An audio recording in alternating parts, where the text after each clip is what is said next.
I'm Ken Rockwell, and this is the Sony A1, which is Sony's best camera ever. The reason it's the best is it makes the best looking pictures. And the reason it makes the best looking pictures is it's the first of a new generation, along with the A7S Mark III, that has significantly expanded creative look picture controls, which gives us far more control over the saturation and colors and everything else in our picture. So for those of us who actually shoot every single day for a living rather than just talk about it, we can get pictures that look the way we want right out of the camera. So let's take a look at some of these pictures. My work is all about color, and I need vivid colors, and I need them right out of the camera as JPEGs. I'm not a consumer who has the time to go play around on RAW. I mean, God bless those people who can do that, but not me. I have to shoot, shoot, and deliver more. Otherwise, I perish. This shot is exactly as it came out of the camera. Exactly as shot. I got these vivid oranges, and something I really like is with these vivid oranges that they don't wash out to other hues. Digital cameras in the early days would wash out to other hues of color before they actually hit white as you overexpose them or as there was a highlight. But now with these cameras, it's much more like film. This camera has a significant improvement there, which is something few people notice unless you shoot every day for a living. This is shot of an orange McLaren. It's f5.6 at an 800th on the Sony A1 and all these shots are made with the new Sony FE 35mm f1.4 GM. And this is shot at ISO 100. And it is a light JPEG, as are all these images. I shoot in light JPEG because it takes up less space. And again, when you have to shoot and produce every day for a living, it's twice as fast when the file sizes are only half as much for all my downloading and uploading and sending off to clients and everything. And I need to get stuff done. There's actually no significant visible difference between a superfine JPEG and a light JPEG. And if you don't believe me, try it yourself. Shoot both of them, and you'll be like, wow, Rockwell was right. They look great. Here is an orange tie shot. This is at f11 at 1/100th at auto ISO 100. And all these shots are shot in either the Vivid or the VV2, the VV or the VV2 creative look.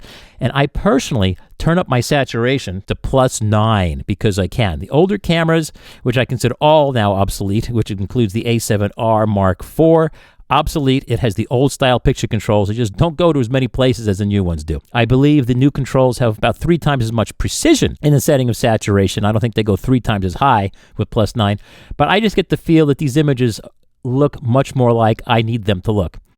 Here's that orange McLaren again. Orange swirl McLaren.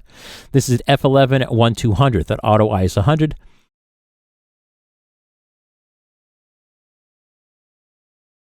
Here's a Ferrari. This is in the VV2 creative look with +9 saturation. This is at f8 at 1/400th at auto ISO 100. Exactly as shot. These brilliant colors are exactly as they came out of the camera. And with all these images, I'm zooming in on the still image. I'm not actually moving the camera closer or making videos with this camera.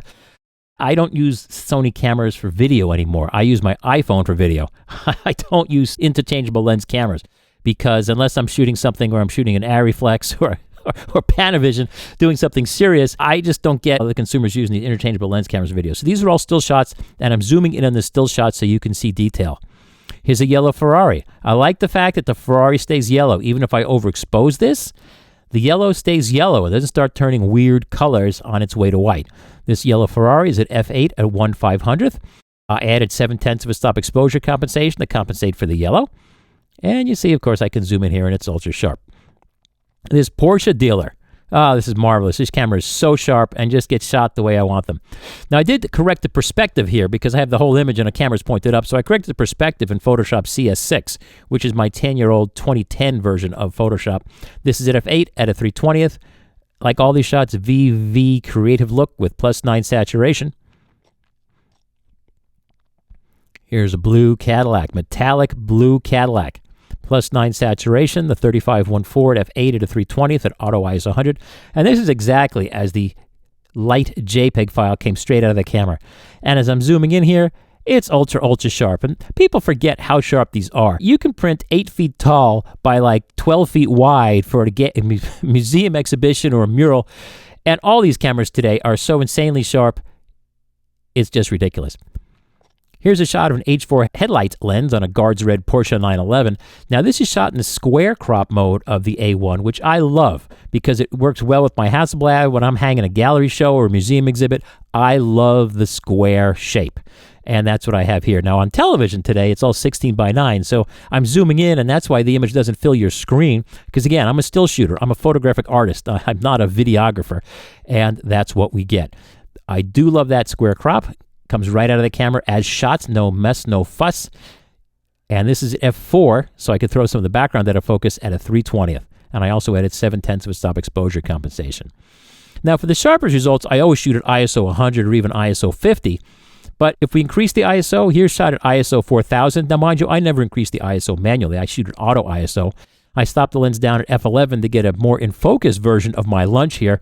So this is at f11 at a 40th, handheld with the stabilization in the A1 camera at auto ISO 4000, and it's still ultra sharp. This is a scary shot. This is a death storm. This is shot in the square crop mode again, f9 at a 6/40th at auto ISO 100. This sunset is shot with the VV2 creative look, which I find adds a little more sharpening than even I might want to add to my images. And you'll see that's the cause of some of those little highlights around the palm trees, that the over sharpening. But on the other hand, I apologize. You're seeing this in video, so it's been transcoded so many times here as the resolutions are all remapped. Who knows what you're going to get. But this is shot at f5.6 at an 80th at ISO 50. I shot it at 50 because, admittedly, the resolution's so high, and you're looking pixel to pixel. Sometimes with these gray things, I could see a little bit of noise. So by going down to 50, I dropped the noise a little bit. This is shot in Mexico City, Mexico. I call this piece the power of stone. What scared me was when I walked by, I just sort of looked up and shot it. But now as I'm looking at the image, and again, the resolution here is so high, I can see every little piece of sand in the concrete that was used to make this building. All these pieces are missing, which didn't strike me as that weird at first until I thought to myself, well, who was under that building when these fist-size and arm-size pieces of concrete fell off this building? That's a little bit scary. This is at f8 at a 6/40th. At ISO 100, and again, this is a walk-by shot. This is Hawaii, f5.6 at a 3/20th at ISO 100 with the 35 f1.4 GM lens, and I'm zooming in here, it's ultra sharp. Now this shot was shot in the 4:3 crop mode, which I love as well. I find it's a much better rectangle than the 1.5:1, but that's an artistic issue beyond the subject of this video. Here's another shot that shows just how insanely sharp this is at f8 at a 500th. And as I zoom in here, you can see every pore of every molecule, every piece of wood on this hand-painted sign that's probably 50 years old and weathered. Whatever these little brushy bushes are in the front aren't in focus, so of course they're not as sharp. It's a great camera. It's expensive as heck. Is it worth it? Well, it depends. If you can afford it, it's worth it. If not, you could buy a real professional camera for $6,500 like a Canon 1DX Mark III or the Nikon D6. This admittedly is only a consumer-grade camera. It does not have an integral vertical grip like the truly pro cameras do. It's also offshore to Thailand. This is not a domestic Japanese camera. It's a consumer-level camera, and it feels like it. It's got metal here. This is metal, but then the rest of this is all plastic. The front and back cover are metal. And the buttons, every single button is plastic, plastic, plastic, plastic, plastic. This door is plastic. Battery cover's plastic. Some of these rings, you can read the explicit written review, which goes into exactly what's metal and what's plastic, but it's mostly plastic. These dials are plastic. This dial's plastic.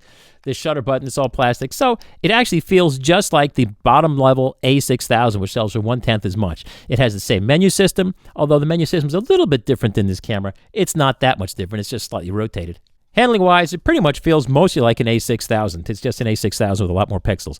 Now, the reason you pay so much for this camera is because it has 30 frames per second for still shots and 50 megapixels per frame, which impress the innocent, but that doesn't impress me. What impresses me as a working shooter is that I can make my pictures look better because the new picture controls are so much more flexible, and I can finally get the look I want out of this camera, which I've never gotten from any of the other Sonys. Another great thing about this camera is the finder's fantastic. You'll notice the lens, or maybe you haven't noticed, but this rear lens here is actually very large, and the optics are quite good, and the screen has nearly 10 million dots on it, organic light-emitting diodes, OLED screen, and it is a fantastic looking finder, which does not do anything to make your pictures better, but it certainly makes it more fun to look through for hours at a time. But what I don't like about the Sony, it has the same awful ergonomics as every other Sony. You'll notice it has sharp edges here. These edges are all sharp edges on these dials. This is not a fun camera to shoot all day. When you do this for a living, Sony's not what you want to shoot because it just doesn't feel right. My Canons feel much better because everything is soft, although they're made of alloy. How is that? Because the Canons, everything has soft edges. and soft curves. There's no hard edges. There's a lot of hard edges here, hard edges on these dials, which may look cool to someone who's thinking like, oh, it looks like an old Leica, but it is not comfortable to use all day long, which is why I'd rather use my Canons. Now, it's now 2 steps required to open this door. You have to pull this down and out for it to open, but when you actually have your strap on here, which is most of the time, it actually interferes. So you open this up and it won't open. You actually have to remember to pull your strap up and open the door. Kind of like cleaning your dog's anal glands. So there you go. That's what I think of that door. These little terminals here, these are dinky little plastic doors. These will break off in a few years. But, you know, it's a digital camera, so you throw it away in a few years. Again, my explicit written review at kenrockwell.com shows you exactly what all these are in explicit detail, so I won't go to it too much here. But this being a pro simulated camera, it's their highest end camera so far. It's got their largest collection of controls. What also is really nice about this camera is new, is one complaints I've had about all the Sony cameras is they were bogus, because as you would change these dials, they change apertures and f-stops. Well, if you were a new photographer, you would accept the fact that it maybe took a half a second from when you turn this for it to update in the Finder. So when you wanted to set the aperture or set the shutter speed, you turn this dial, look in the Finder, and you know you got nothing done, waiting for a few seconds to save this. This finally works the way it should. The apertures and shutter speeds update instantly in the Finder as you change them, which sounds silly, but it's actually really important, because that means you can just move this 3 clicks, 3 clicks, 3 clicks, 3 clicks, 3 clicks, and change by full stops. The light JPEG compression mode is new. The menu system is cosmetically reorganized, but it's still just as foolish as it always has been. For those of you who haven't seen it yet, it seems colorful, but it's not, because although it seems colorful here, when you're here, you'll notice everything is still all orange. So in your brain, when you set, view mode, it was red. When you try to find it again, quick, where was it? No idea where we found that. You see, you've already forgotten where it is. So it's a sideways menu as opposed to an up and down menu. I find it's just as foolish and misorganized as all of Sony's menus. So good luck trying to find things. I find I still have to go through every menu item to find what I want. But hey, that's Sony. Playback is greatly improved. When I playback now and I rotate the camera, the playback rotates just like every iPhone has always done. That's good. Although what's bad is the menu systems still don't rotate as you rotate the camera. And the shooting data, the shutter speeds and f-stops, which go along top and bottom, when you rotate the vertical, they don't rotate. So that's something Sony still doesn't do. What's beautiful is the mechanical shutter is made of carbon fiber, and it is super quiet. So I actually like shooting in the mechanical shutter mode because it sounds so good. It's not purely silent. It's just loud enough so I can hear it, but it doesn't bother anybody else. Also, this is a genuine improvement in photography. It's the world's first 400th flash sync, or a 500th of a second in APS-C crop, with the regular mechanical focal plane shutter. No other focal plane camera has ever had a flash sync that high. The reason that's important is that if you're shooting with fill flash in daylight, it lets your flash be more powerful relative to the ambient light, which both gives you more range and or more battery life, because you need less flash power to match the sunlight, because the sunlight at a 400th is a lot less than the sunlight at a 200th of a second. However, the flash power goes, well, it's complicated to explain. The point is flash is an instantaneous burst, so regardless of the shutter speed, you get all the power of the flash in your image, but the shutter speed affects only the ambient light. So the higher the shutter speed, the less ambient light, and the more your flash can compete with it and have faster recycling and longer battery life, because it doesn't need to put out as much power. They've lowered the rolling shutter effect, even from what it was the old A9, which is now the old and crummy A9 replaced by this. And honestly, the old A9 never had any problem with rolling shutter from what I could see. It's also got an electronic shutter that you can program to shoot under flickering light at fast shutter speed. So you can program it to synchronize with the frequency of the power lines. And I haven't tried it, but it supposedly works. Also, there's bird's eye autofocus. So for you bird shooters, there you go. There is a dopey sensor-shipped 199 megapixel multiple exposure tripod-only scanning mode, which only works well in brochures. It doesn't work in the real world. You can't use it outdoors because even your tripod will vibrate too much to make any sense, or just the heat shimmer in the air will move the pixels around enough. If you're in a laboratory and on a tripod, or maybe if you're in a cathedral, there's nobody else there moving anything around, then it can work. But remember, for the scanning mode to work, it scans sequentially. In other words, it makes one scan, it moves the whole sensor over a quarter of a pixel, makes another scan, move the whole sensor over another quarter of a pixel, makes another scan. If anything moves by a quarter of a pixel from one frame to the next as it's making those multiple scans, you lose everything. You get these weird color smears. So that multi-exposure scanning mode, I think, is foolish. But if you do copy work, it works. But guess what? If you do copy work, a flatbed scanner does a better job than trying to get a camera lined up. What's great is it takes 2 normal cards. It has 2 slots. The weird thing is CF Express Type A, watch out. CF Express Type A is a proprietary Sony format that costs twice as much as the very expensive CF Type B cards. CF Type B is what you probably have. That's what Nikons and the Canons use. So watch it. Don't think, yay, I'm going to use my CF Express Type B cards because it won't fit. The CF Express Type B cards are bigger than the CF Express Type A, which as far as I know are unique to Sony and cost twice as much as the expensive CF Express Type B cards. So watch it. Also nice, it has ideal format 4:3, square, and even 16:9 as shot crops. The rear LCD and the finder display are 4:3 displays. So when you shoot in 4:3, the playback is actually much bigger than if you shot in 1.5:1. How do you like them apples? It's got lots of programmable buttons. You can set these buttons to do as you want. It has 3 control dials, one on the front, one on the back, and another one on the back. So how cool is that? You can save to and from the card the complete setting state of your camera. That's a nice trick. It has innumerable video options up to 8K. Well, I don't shoot video with this camera, so I'll leave that to you folks who do. I love the fact that all my Sonys can be set to make a new folder every day I shoot. That's very handy when I get my cards back and trying to figure out what's new, what's old. So I set that at the menu, shooting, 3 file folder settings, folder name, date form. But again, that's all in my written user guide. KenRockwell.com will get you that. What's bad about this camera? Well, it's too expensive. It's $6,500. You can get a real camera for that much. It has the same crummy ergonomics as every other Sony camera. It's not comfortable in hand. Things don't make sense. The menus don't make sense. I'm thinking a lot of cameras do this, but I know when I shot this camera, the automatic eye sensor, if the sun was coming in from here, would fool that sensor. And as I would put my eye to it, the viewfinder wouldn't turn on. See how that works there? Viewfinder. And when I would hold my camera to my face and the viewfinder wouldn't turn on, that bugged the heck out of me when I shoot in daylight. I didn't know that's specific to this camera or just all cameras had a bad day from the angle of the sun, but watch out for that. That is something this camera did do for me. Also, a defect that Sony's always had is the cards have never been properly titled. When you put the card in your card reader, they show up as no name. That's their title, no name. I kid you not. It's like... What was that movie, Idiocracy, where the guy was getting his tattoo and he's like, I don't know, or not sure for his name, and it tattooed his name as not sure. Well, no name, Idiocracy. The card should be titled Sony A1, but they're not. And the reason that matters is when I come back from a shoot and I've got multiple cameras load those cards in my reader, then I have no idea which card was which if I'm shooting Sony cameras because they're marked as no name. The LCD is tiny. Look at this little thing. Fancy camera. It's small. Why is it so small? Well, first off, it's a 3x4 LCD, so the 1.5:1 image doesn't fill the whole thing. And then you're wasting so much space here because it's got this flippy screen for, I guess, 13-year-olds to make videos of themselves. You see, so much space is wasted. I wish this whole thing was image area. But, that's not a defect. That's just a personal preference of the guys who spec this camera out. I much prefer something like my Canon 5DSR, which has a big fat screen and it doesn't move around, and so the screen can take up all the area, which on this camera is dedicated to things like the hinges. But that's just me.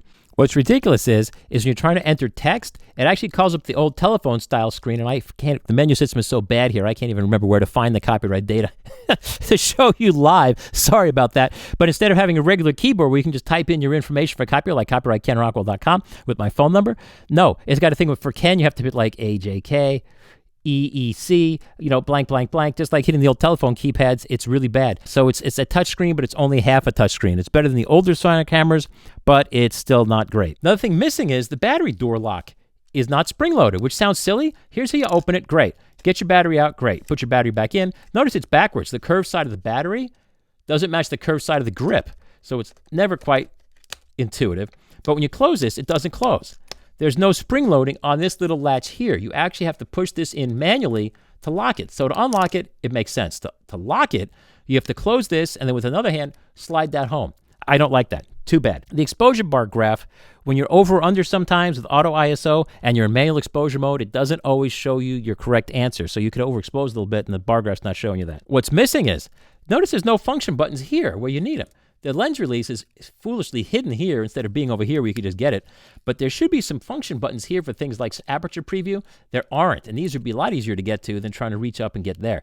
There's no shutter speed dial. There's no built-in flash. There's no ISO dial.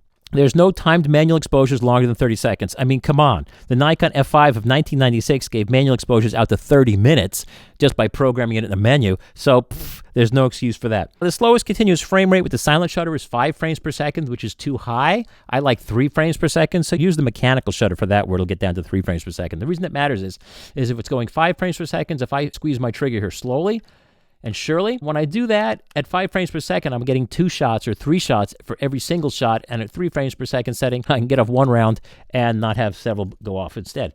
There's no automatic brightness control for the rear LCD. Every iPhone ever made does that. My Canon 5DSR does that, but Sony camera still doesn't get that. The buttons aren't illuminated. I mean, come on. Every cell phone has done this since the 1990s. My home phones have had this since the 1980s.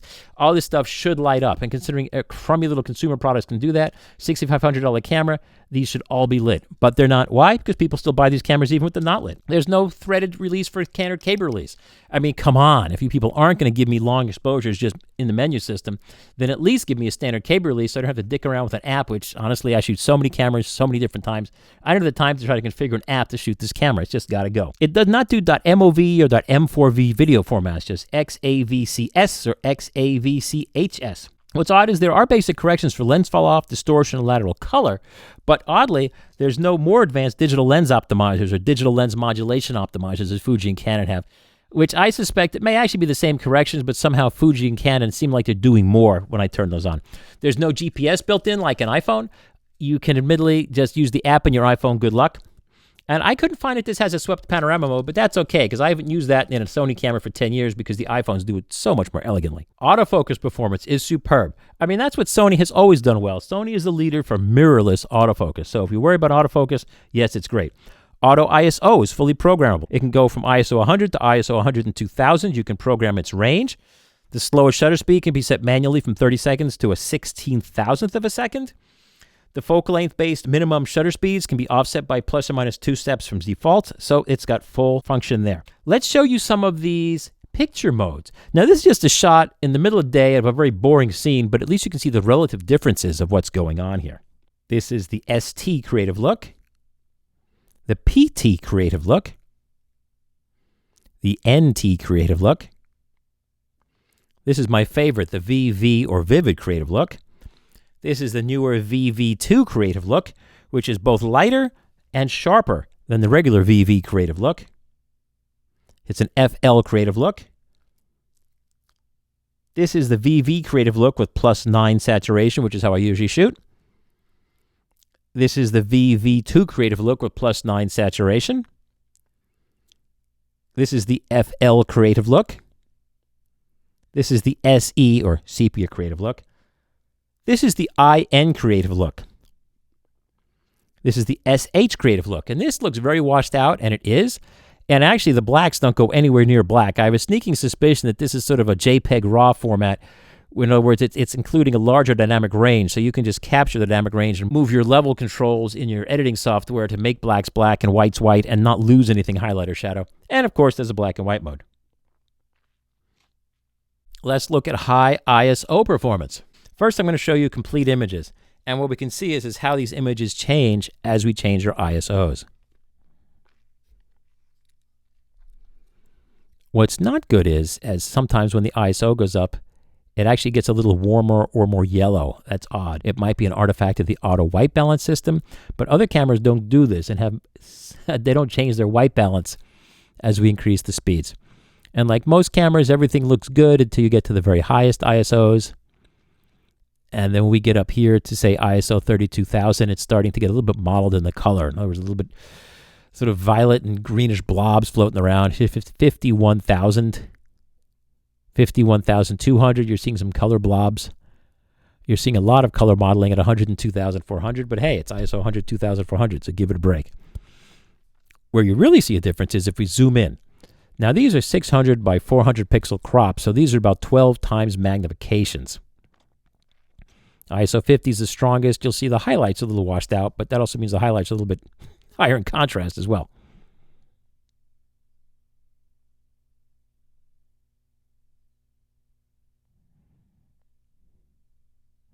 Notice how the fine details between the numbers on the clock face get softer as ISO increases. It's not so much the noise, because the noise reduction is taking care of that, but the noise reduction is taking fine details away with it at the same time. What is impressive is how well the fine detail stands up at high ISOs. In fact, consumers sometimes think that higher resolution cameras have poorer high ISO performance. No, not at all.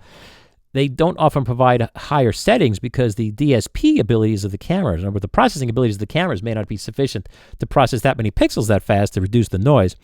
But ultimately, when you show the pictures at the same size, the noise levels are the same regardless of the resolution of the camera. What matters is the size of the sensor.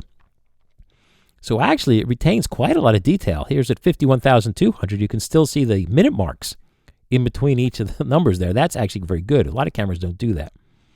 Even at 102,000, they're not very strong, but you can still see those little minute ticks. So that's actually very, very, very good performance. Now let's look at the dark part of the images. Obviously at ISO 50, the detail in the dark parts. Now this is a crop from the same pictures you saw before. Crop from my fireplace here. You can see immense amounts of detail at ISO 50 in this dark scroll work. And you can see the bricks behind. As you go up in ISO, you'll see less and less detail. You'll see that the screen itself starts to get sort of smudged away by the noise reduction, which is perfectly normal.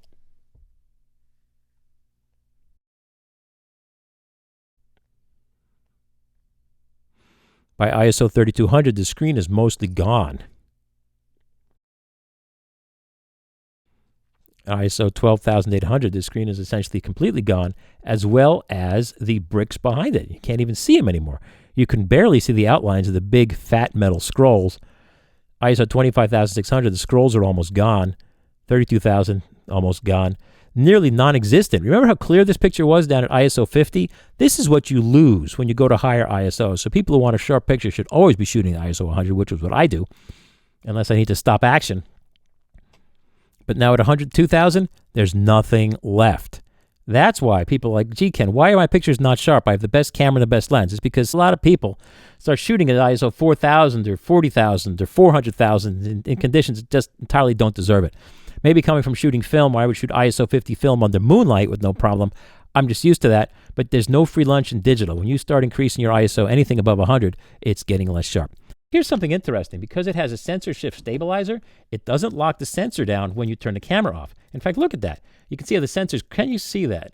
Can you see that? You see how the sensor's not even in line? It's crooked. If I shake it, now it's aligned differently. What if I put it this way? Yeah, you see how the sensor's flopping around in here, which is why the sensor flops around. When you turn the camera on, it locks down the sensor and it doesn't shake like that. But don't go returning this camera because you hear something flopping around. It sounds like it's broken. It's not broken. It's supposed to flop around. Image stabilization works okay. It's not awesome. It's certainly not 5.5 stops like Sony's marketing people claim. I find with the 35mm f1.4 GM lens that I get about 3 stops of improvement in the real world. But it's not really great. It never completely locks it down 100%, which is worse than I expect for optically stabilized. But on the other hand, too bad. A little stabilization is better than no stabilization. I'm not used to having cameras with stabilizers in them, so hey, I'll take whatever I can get. What is also very good, Sony finally fixed a real flaw. So I wouldn't say that's good. That's neutral. One of the things about Sony that used to be wrong is when you had a vertical shot and you zoomed it in, well, the zoom wouldn't rotate the same as the shot without being zoomed in. So as you zoomed in your cameras on your vertical shots, you'd have to rotate your camera, not rotate your camera. Sony finally fixed that so it works like it should. So I shouldn't even have to mention that. Just I should say that the older cameras were defective. This new camera now does it properly. So to sum up, yes, this is Sony's best still camera ever. It's also their most expensive camera ever, maybe twice as expensive as any of their other still cameras that are reasonable. While the old A7R Mark IV has slightly more resolution, it's an older camera with inferior image quality controls, so I would avoid it, and I would certainly upgrade to the Alpha 1 because I can get pictures that look the way I want them right out of the camera. Now, if I was a consumer and shot RAW, then your colors have nothing to do with the way the camera's set. Your colors have everything to do with your software because there's no image created until it's actually created in your software later, so then ignore me for that. But for those who actually shoot for a living, I think this is much better. On the other hand, if you're shooting for news where you always shoot at the standard settings and don't shift them, then that won't make any difference at all. And that's it. Again, please check out the full report and written review and sample image files. You can download all the original files of the files that I showed and look at them to your heart's content on your computer to see exactly what you get. I also published and share my camera settings, so you can get the same settings in my camera as on yours. Thanks again for watching Ken Rockwell, kenrockwell.com, and kenrockwell.tv.